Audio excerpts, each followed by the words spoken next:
I was so sad. நான் யாரோ செத்து போன மாதிரியே ஒரு மூஞ்சி எப்படி வச்சுக்கிட்டு ஷூட் பண்ண முடியாம ஷூட் பண்ணிட்டு இருந்தேன்.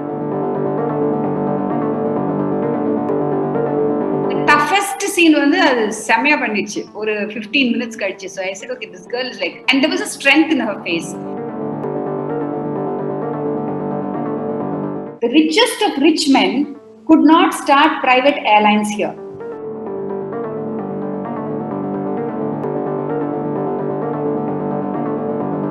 நான் போயிருக்கேன் அந்த ஏர்லைன்ல, நான் போயிருக்கேன். Unbelievable. It's impossible to believe that somebody can make a ticket of 1 rupee and make it fly. And that is what I've said in this movie.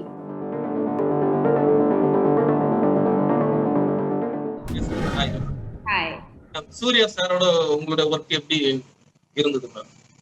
உங்களோட அது ஒரு பயோபிக், இது சூர்யா சாரோட ஒர்க் பண்ணது எப்படி இருந்தது அதோட அனுபவம்?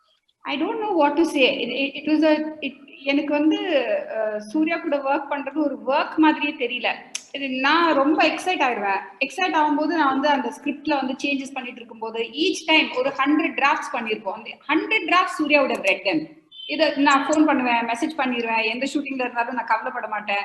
ஸோ தட் பர்சனல் ஈக்குவேஷன் அது தொடர்ந்து ஷூட்டிங்ல அப்புறம் even post production everything it's very exciting to work with an actor who is completely involved.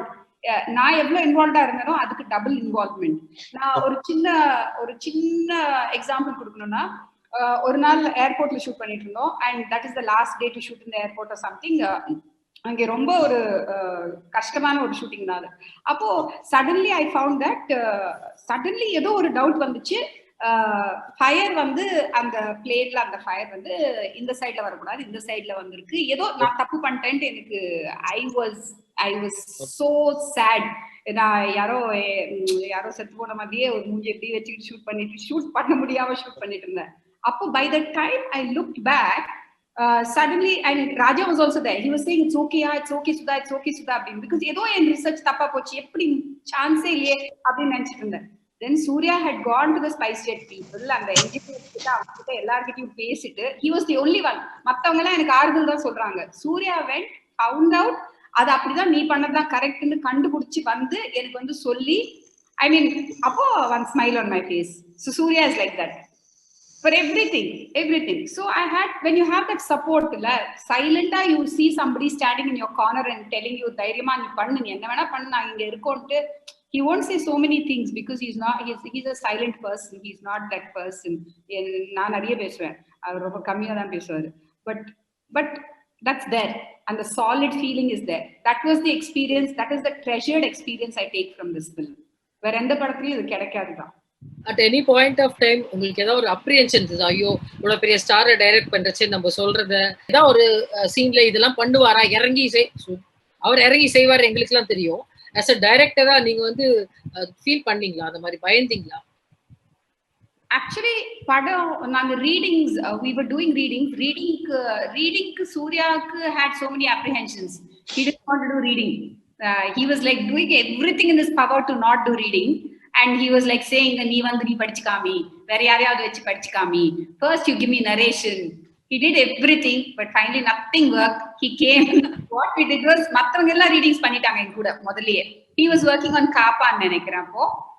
So we had one conference room, we had all the people to sit and do the reading, and he heard it, and I think somewhere he came the next day and he started reading. அதுக்கப்புறமா it became very normal for him. But I had that one doubt. அந்த reading பண்ணலன்னா நாங்க ரெண்டு பேரும் அந்த கேரக்டரோட pitch எதுன்னு எப்படி டிசைட் பண்ணுவோம், ஷூட்டிங்ல போயிட்டு டிசைட் பண்றது, that is not my style. So I had that little worry. Once he started reading, absolutely no worries. Choosing Aparna Balamurali, because you don't go for conventional heroine. They ஒரு கிளாமரா இருக்கணும், அப்படி இருக்கணும் அப்படின்னு பார்க்க மாட்டீங்க. And not about the star value or anything. He's like, I had seen Mahesh in the Prathigaram. I liked her, but I didn't love her or anything like that.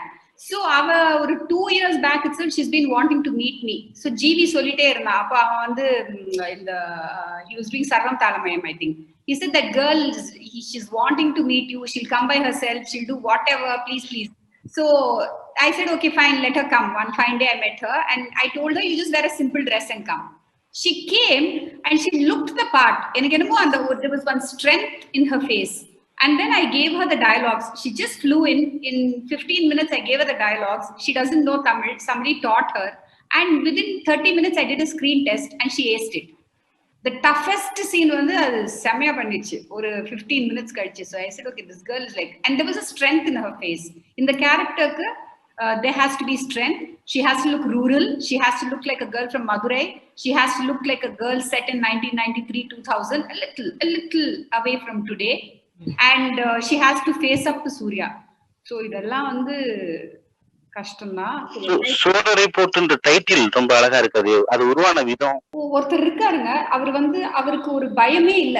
ஒரு வாழ்க்கையில நிறைய things is going on doing. அது நீங்க அந்த book படிச்சீங்கனாலோ இல்ல அவரோட வாழ்க்கையோட அவரோட லைஃப் ஸ்டோரியை நீங்க ஃபாலோ பண்ணா நீங்க பாப்பீங்க. அவர் ஒரு what is that SD I think or Java showroom he had hotel. He got the Rolex award for the best farmer, silkworming. He started drip irrigation. Then he became an aviator. I mean, how? A schoolmaster's son. ஒருத்தர் இவ்ளோ ஒரு பிரம்மாண்டமா ஒரு லேர்னடா ஒன்று பண்ணும்போது அவரை போற்று அந்த சூரரை போற்று சவுண்டட் அப்சல்யூட்லி ஆக்யூரேட். இந்த மாதிரி ஒரு நபரை போற்றி சொல்றது எனக்கு கரெக்டா பட்டுச்சு. அதனாலதான் அந்த title.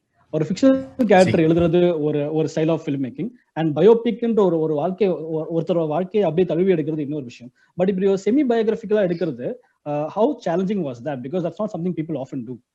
It's very difficult actually, because it took me the longest time to write it. It took me 3 years to write it because like I said, this man's life is big.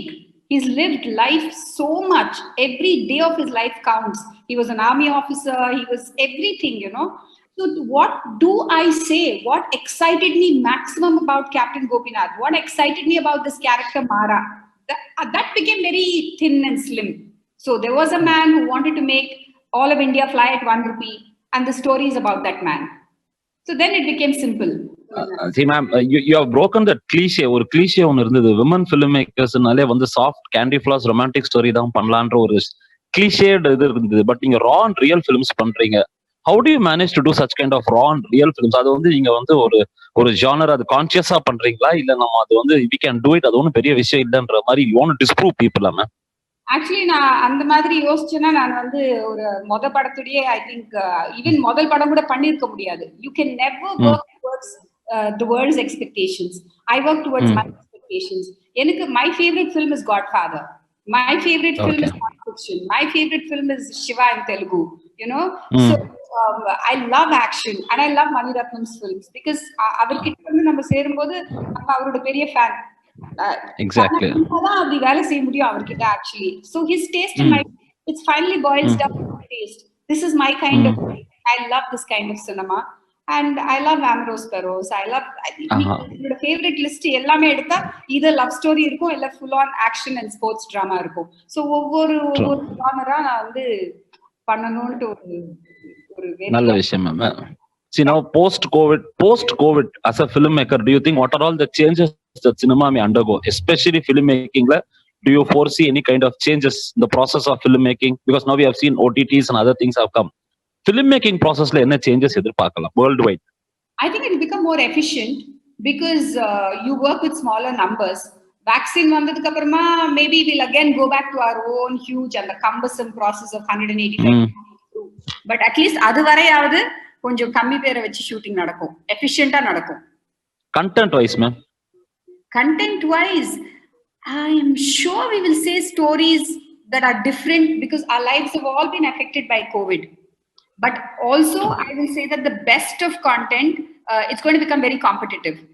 And I feel that very strongly. Post Corona, with lesser media, like for example, if the theaters are not there, so everybody is coming based on the OTT.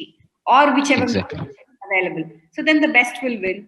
படத்தோட screen play பத்தி சொல்லுங்க. ஏன்னா ஒரு கோபிநாத்தோட biopic அப்படின்ட்டு ஒரு ஏடாக்கான் owner அப்படிலாம் நிறைய இருந்தோம்னா எல்லாமே என்ன வச்சிருப்பாங்க, இட் லைக் ஒரு டாக்குமெண்ட்ரி மாதிரி இருக்குமோ என்னமோங்கிற ஒரு டவுட்லாம் கூட இருந்திருக்கும். ஆனா ட்ரெய்லர் பார்க்கும்போது அவ்வளவு கூஸ் பம்ப் மொமெண்ட்ஸ் இருக்கு அதுல. அந்த டயலாகா இருக்கட்டும், அந்த சீன்ஸா இருக்கட்டும், ஸ்கிரீன் பிளேல அந்த மாதிரி கூஸ் பம்ப் மூமெண்ட்ஸ் எந்த அளவுக்கு இருக்கும் அப்படின்ட்டு ஃபுல்லா கொஞ்சம் சொல்லுங்களேன். நீங்க ஒரு பயோபிக்கா இருந்தாலும் அதுல உள்ள வந்து எவ்வளவு கூஸ்பம் சீன்ஸ் வைப்பீங்கிறது நல்லா தெரியும். எதிர்ச்சுட்டு நாங்க பாத்திருக்கோம். அதை பத்தி சொல்லுங்க மேடம். ஆக்சுவலி நீங்க கூஸ் பம்ப் சீன்ஸ் அப்படின்னு இறுதி சுற்று பத்தி சொல்றீங்க இல்லையா, சொல்றீங்கல்ல, அது வந்து என்னன்னா நான் வச்ச சீன்ஸ் கிடையாது. அது அவங்க அந்த 200 பாக்ஸிங் கேர்ள்ஸ் கோச்சஸ் ஜட்ஜஸ் அவங்க எல்லாம் என்கிட்ட பேசும்போது நான் ரீசர்ச் பண்ணும்போது அவங்க சொல்ற ஒவ்வொரு விஷயமும் ஒரு சீனா மாறிச்சு. அதே and they are very dramatic. Real life is even more dramatic than cinema actually. நம்ம என்ன சினிமா இருக்கு அப்படின்னு சொல்றோமே ஒழிய அவங்க வாழ்க்கையில நடந்த ஒவ்வொரு சம்பவம், லைக் அந்த ட்ரெயின்ல அந்த பொண்ணை வந்து அந்த ஒரு செக்ஷுவல் ஹாரஸ்மென்ட் அது நடக்கிற ஒரு விஷயம். சோ அவங்க அது சொல்லும் போது I was just listening and I had tears in my eyes. So அது it affected me badly. அது ஒரு சீன் நான் அதை இமேஜின் பண்ணல. So அதே மாதிரி when you're doing a biopic or a fictionalized biopic, there are so many events in this man's life இந்த ஒரு ஏரியாவிலேயே, ஏவியேஷன் ஏரியாவிலேயே. நான் மத்த ஏரியா பத்தி நான் தொடக்கூட இல்லை, நான் சும்மா படிச்சேனே ஒழிய பெருசா உள்ள போல. இது நான் படிக்கும்போது it's so exciting because the richest of rich men could not start private airlines here. There is a monopoly. அப்படி இருக்கிற இடத்துல இவர் 10 வருஷம் ₹1 பிரைப் கொடுக்க மாட்டாரு. பிரைப் கொடுக்காம 10 வருஷம் உழைச்சு he'll go every month, he'll go to Delhi for the license and he'll come. He made it happen after 10 years. So that is itself drama இல்லையா? ஒவ்வொரு தடையும் அவர் ஃபேஸ் பண்றது, அதை வந்து எதிர்த்து போராடி பண்ணி ரிச் மேன் தவிர வேற யாரும் இருக்க முடியாத ஒரு இண்டஸ்ட்ரியில this man starting an airline for the common man. அதுல ஒரு பெரிய சேலஞ்ச் இல்லையா? நான் போயிருக்கேங்க அந்த ஏர்லைன்ல, நான் போயிருக்கேன். ஆக்சுவலி ஒரு 10 years பேக் ஐ திங்க் நாங்க ஷிம்லா போயிட்டு இருந்தோம் ஹோல் ஃபேமிலி. ஒரு 12 டிக்கெட்ஸ் நாங்க வாங்கி ஆக்சுவலி ஷிம்லா போனோம்னா சண்டிகர் வர ட்ரெயின்ல போயிட்டு சண்டிகர்ல இருந்து பை ரோட் போவோம். அண்ட் தேர்ட் ஏசி ஒரு செகண்ட் ஏசி நாங்க புக் பண்ணும்போது மை சிஸ்டர்-in-law who's a housewife, அவங்க வந்து நெட்ல எப்படி ப்ரௌஸ் பண்ணிட்டு இருக்கும்போது ₹1 டிக்கெட்டை பத்தி படிச்சிருக்காங்க. ஷீ செட் நான் இந்த ₹1 டிக்கெட்டை புக் பண்ண போறேன். ₹1 டிக்கெட் கிடைக்கல பிகாஸ் எல்லாம் புக் ஆயிடுச்சு. But I think we got 2 ₹1 tickets, மற்றதெல்லாம் ₹500 டிக்கெட்ஸ். ஸோ ஒரு family, middle class family who would have traveled by train to Chandigarh over 2 nights traveled by flight. Okay. And for many, I think for 2 children it was their first flight. Because it's unbelievable. It's impossible to believe that somebody can make a ticket of ₹1 and make it fly. And that is what I've said in this movie. பண்ணாரு, அது நடந்தது, அது எப்படின்றதா. நீங்க screen play வைஸாவும் film making வைஸாவும் இன்னும் பெரிய challenge எடுக்கிறீங்களா? அது எப்படி? ஏன்னா இருந்துட்டு அப்புறம் இந்த லைஃப்ங்கிறது ஒரு பெரிய சேலஞ்சு. ஸ்கிரீன் ரைட்டிங்கா இருக்கட்டும், மேக்கிங்கா இருக்கட்டும், அது அதை விட ஒரு 100% சேலஞ்ச் அதிகம். எப்படி இதை வந்து சூஸ் பண்ணீங்க? நீங்க நினைச்சிருந்தா ஒரு ஈஸியா ஒரு ஸ்கிரீன் பிளே எழுதிட்டு ஒரு ஸ்டோரி எழுதிட்டு போயிருக்கலாம். பட் இது வந்து ஒரு சேலஞ்சிங்கான ஒரு விஷயம் இல்லையா? ஒரு பெரிய சேலஞ்சு. அதை விட loved it இல்ல. நான் இவரை பத்தி நான் கேள்விப்படும் போதோ அவருடைய இன்டர்வியூ பார்க்கும்போது எனக்கு வந்து 2010லயே இந்த ஐடியா இருந்தது. 2010 ஐடியா இருக்கும்போது அவரு நம்மளுக்கு என்ன அவர் லைஃப் ரைட்ஸ் கொடுக்க போறாரா, ஒரு ஃபிளாப் படம் பண்ணி உட்கார்ந்துட்டு இருக்கோம் அப்படின்னு சொல்லிட்டு நான் வந்து எனக்கு ஆசை இருந்தது. ஆனா இறுதி சுற்று கொஞ்சம் நல்லா போச்சு. அதனாலதான் I was able to approach him and get his life rights and do it. எனக்கு இந்த மாதிரி when I read something inspiring, எனக்கு பயங்கரமா அதை பத்தி படம் பண்ணணும்னு எனக்கு தோணும். ஈவன் இறுதி சுற்று நிஜ வாழ்க்கைகள், நிறைய வாழ்க்கைகளை கோர்த்து பண்ண படம் தான் அது. ஏன்னா இன்னமும் கூட ஒரு 60-70% பீப்புள் பாத்தீங்கன்னா பிளைட் போனா நிமிந்து பார்ப்பாங்க அந்த சத்தம் கேட்டோன்னே.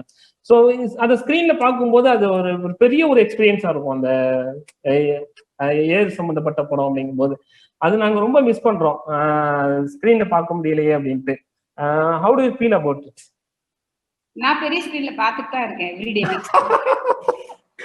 பட் எங்களால முடியலையே, அதானே பார்த்துடலாம். Okay, thank you madam, thank you.